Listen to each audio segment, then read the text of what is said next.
At the 2013 Social Media Week currently going on in 10 cities worldwide, CNBC Africa's Tosin Olaseyinde in Lagos, Nigeria, spoke to Nkiru Asika. She's the CEO of Enterprise Creative, and started by asking her how social media has aided the development in Africa with the emergence of 51.6 million Facebook users in Africa, out of which Nigeria currently accounts for 10%.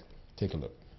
Social media has clearly grown in Africa. For instance, there are 51 million Africans on social media, of which 5.1 million are from Nigeria. How has social media, in your view, aided the development of Africa? Well, it may be taking it too far to say it has aided the development of Africa, but I think social media is certainly driving conversations that will aid the development of Africa. I think the great thing about social media is because it's instant, because it gives people the ability to voice their opinion, and in Africa that's something we've had an issue with. So social media has brought democratization in many ways, and it has allowed people to express themselves. And because it's mostly young people that are on social media, that's the other great thing, because I think certainly in Nigeria and in a lot of Africa, and I think it's the same in a lot of African countries, there's this, how would I put it, sort of small boy type thing. You know, a child is not supposed to speak where adults are present. You know, there's a little bit of repression of the opinion and the voice of the youth, just culturally. So I think social media has done a lot to change that, and now the youth are more involved in conversations about governance and politics and, you know, business and economy, etc. We see this day with the emergence of growing smartphone and also an increase in internet penetration. Would you say that social media is an influencer? And what are the benefits of this? Definitely. I think especially for this youth demographic. First of all, at least in Nigeria, newspapers do not have very wide circulation. That is not so much because people don't want to read them. I think it's more because of the challenges in distribution. But the truth is, even if distribution was made perfect, young people are more likely to go to social media for news sources. Why? It's more instantaneous, it's more visual. You know, you can actually get breaking news, whereas, you know, you don't really get breaking news in a newspaper or in a TV nightly newscast.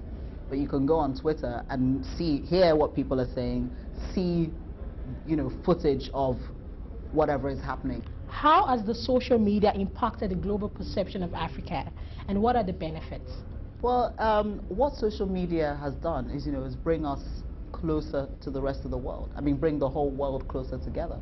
So I think one of the things that is important is that it's helping the rest of the world, you know, learn more about Africa, see that actually we probably have more, you know, in common than we have different with each other as human beings. I think that's one of the lessons of social media. But also, you know, because through social media and through digital tools, they're able to experience our music, our fashion, our movies, you know, so that they've grown to enjoy our culture. You know, they've grown to understand us more. So, and that has gone a long way, I think, in changing perceptions. Yes. How can the government position itself to change the perception of Africa via social media? Well, the truth is, it's not so much the medium, because in the end, it's really the content that the government is putting out there. And I think so far as they are focusing less on trying to hit someone over the head with, oh, look at the great things we're doing, you know, sort of a propaganda type line, you know, people do not buy into government propaganda so easily, you know. But if government uses social media to have a conversation with its citizens, with the youth, if government uses social media as a way to ask questions, if government uses social media to listen, you know, even maybe as much if not more than to talk, then they will begin to see, you know, that a better relationship builds, you know, and people will begin to develop more trust in the government. How can social media be used by African companies to tell their stories of business?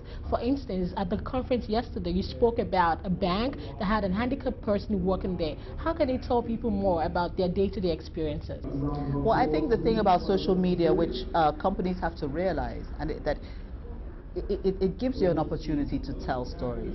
And branding is about, you know, telling a story that will help your consumer, your audience, believe in you, buy into you, feel some kind of emotional pull to you, which they may not even be able to define.